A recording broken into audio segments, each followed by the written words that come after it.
Good morning everyone, ব্লগটা সকাল থেকে শুরু করলাম। আজকে হচ্ছে অষ্টমী চানে যাব। আমি কালকে জেঠুদের বাড়িতে চলে এসেছি। কোথায় যাব, কি করে যাব সবই তোমাদেরকে বলবো। স্কিপ না করে পুরো ভিডিওটা দেখতে থাকো। দেখা হচ্ছে রেডি হওয়ার পর। আমরা বেরিয়ে পড়েছি। এটা আমার জেঠু, জেঠি রাধে রাধে বলছে। রাধে রাধে। আমরা যাচ্ছি মঙ্গলদে অষ্টমী চানে। অটো দিয়ে যাচ্ছি, অটোতে বসে গেলাম আর বৃষ্টি শুরু। তারপর মিনিমাম 1 ঘন্টা পড়েছে বৃষ্টি। বলতে বলতে মঙ্গলদে টাউন পেয়ে গেলাম। এটা হচ্ছে গার্লস স্কুলের পিছনে গেট। আমি 6 থেকে 10 পর্যন্ত এখানে পড়েছি। এটা হলো আমাদের বাড়ির যাওয়ার রাস্তা। এটা গাড়ি থেকে নেমে গেলাম। অষ্টমী চান পেয়ে গেলাম। দেখো এখন যাবো, তোমরা দেখতে থাকো। এটা দাদা দিদা, এটা ছোট ভাই। তো বন্ধুরা, আমি এত সকাল সকাল এসেছি, তাও এত ভিড়, পরে কি হবে জানি না। দেখতে পাচ্ছ এখান দিয়ে কত লোক আগেও আছে। আমরা তাড়াতাড়ি হেঁটে যাচ্ছি, কারণ অনেক দূর যেতে হবে আমাদের। এই বালির চরে যেতে হবে। দিয়ে রাস্তার অবস্থা কি হয়েছে এই ভিডিওতে তোমরা খালি গ্রিন গ্রিন ব্যাকগ্রাউন্ডই দেখতে পাবে। আমরা অর্ধেক দূর পৌঁছে গেছি। এখানেই হচ্ছে মেলা, কিন্তু আমরা যাব পুরা বালির চরে। মেলা দেখতে দেখতে যাওয়ার টাইমে এই মাটির বাসনগুলো চোখে পড়ে গেল। অনেক স্মৃতি জড়িয়ে আছে ছোটোবেলার। আগে মেলাতে আসার পর এই ছোট ছোট বাসনগুলো দেখে অনেক খুশি পেতাম, আর বাসনগুলো কিনেও নিতাম। রান্নাবাটি খেলার জন্য অনেক মাটির বাসন কিনে নিতাম। তারপর আগের নকলি ফোনের জন্য অনেক বায়না করতাম। কে কে এইসব করতে কমেন্ট করে জানি। যারা এখানে আসেনি তো তারা ভাবতে পারে যে হেঁটে হেঁটে যাচ্ছি কেন, তো তাদেরকে বলবো এখানে গাড়ি দিয়ে আসা যায় না, আর এখানে অনেক ভিড় হয়, আর এখানে রাস্তাঘাট এত ভালো না। একদম চড়ে এসে গেলাম। এরা ছোটা ভাই হাই বলা হে। ওই পারে যাওয়ার জন্য 10 টাকা করে নিচ্ছে ওনারা, কারণ অনেক কষ্ট করে বানিয়েছে নিজের থেকে। আগে ছিল না, এখন দিয়েছে সুবিধার জন্য। অনেক হাঁটার পর ফাইনালি আমরা বাড়ির চরে পৌঁছে গেলাম। এইটা হচ্ছে মেন ব্রহ্মপুত্র নদী, আর সামনের দিকে হলো জল শুকিয়ে গেছে, আর সবাই অনেক এগিয়ে গিয়ে স্নান করছে, কারণ ওইখানে অনেক জল আছে।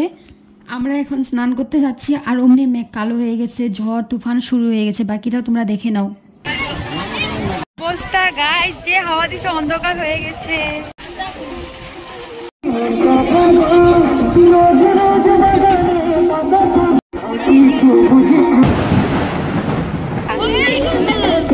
আমি কাকিকে বলছিলাম এত ঝড় বৃষ্টি তুফানে কি করে স্নান করবে। কাকি বলছে কি ওইভাবে স্নান করব। আর এখানে আমাদের অবস্থাটা দেখো। দেখো গাইস, অবস্থা নেই, হাওয়া দিচ্ছে, বৃষ্টি পড়ছে। নিচে দাঁড়িয়ে আছি, তবু কোনো লাভ নেই, টিপের ভিতর দিয়ে বৃষ্টি পড়ছে।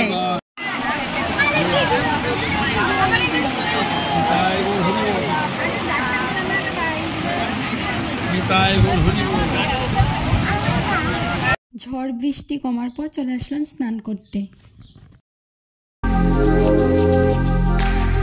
স্নান করতে গিয়ে আবার ওদিকে কেন যাচ্ছি, তো জেঠু আমাদের ব্রাহ্মণকে খুঁজছিল, তিনি এসেছেন কি নাই তার জন্য আর কি। তারপর তিনি আসেননি, তারপর আবার ঘুরে আবার এখানে আবার আমাদের পুজোটা সেরে নিলাম। তো স্নান করার পর আবার বৃষ্টি শুরু হয়ে গেল। তো বন্ধুরা, স্নান করে রেডি হয়ে গেলাম একেবারে। সবাই তিলক করে নিয়েছে, আমিও তিলক করে নিলাম। এখন মামা তিলক করছে, দেখো মামি রেডি হচ্ছে।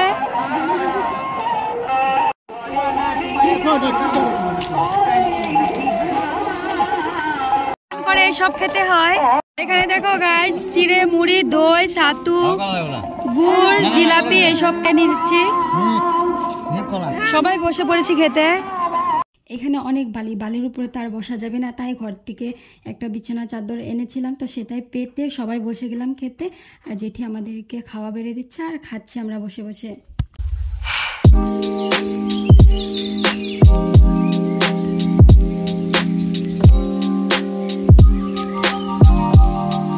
আমাদের স্নান করা খাওয়া কমপ্লিট হয়ে গেছে। এখন যাচ্ছি ঘুরতে আমার জেঠিমণির কাকিদের বাসায়, তো তোমরা দেখতে থাকো।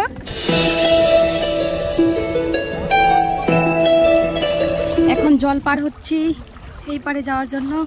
কি আর বলবো, ব্যাকগ্রাউন্ডটা এত সুন্দর, মানে কি বলবার, বলার মতন কথা নেই।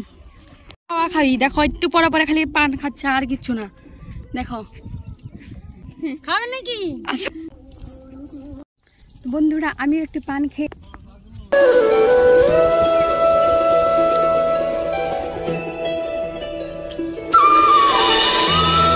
তো গাইস আমরা হেঁটে চর এসে গেছি, কিন্তু বাড়ি চিনছি না। তো এই যে এই বোনটাকে নিয়ে এসেছি, বাড়িটা দেখিয়ে দিবে। গাইস ফাইনালি পৌঁছে গেলাম অনেক খোঁজার পর। এই বাড়িটা, সামনের বাড়িটাই। চারুদিকে খালি ক্ষেত আর কিছু না। এই দেখো এটা কি ক্ষেত, ধান না? ও বড় ধান এটা। আর এদিকে দেখো মাকই, মাকই গাছ। ওইখান থেকে খাওয়া দাওয়া করে এখন বেরিয়ে পড়েছি। এখন যাচ্ছি ঘরে ডাইরেক্ট খারপিটিয়াতে।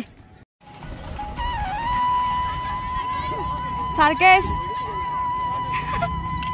তোমরা দেখতে পেলে গাড়ি উল্টো করে ফটো উঠছে, সেটা হচ্ছে আমাদের ওইখানে একটা ভাই। আমরা সবাই পিলপিলিতে উঠে গেলাম, লাবণীতে এসে দাঁড়িয়ে আছি গাড়ির জন্য। আজকের ভিডিও এইটুকুই, দেখা হচ্ছে নেক্সট ভিডিওতে। এখনের জন্য টাটা সবাইকে।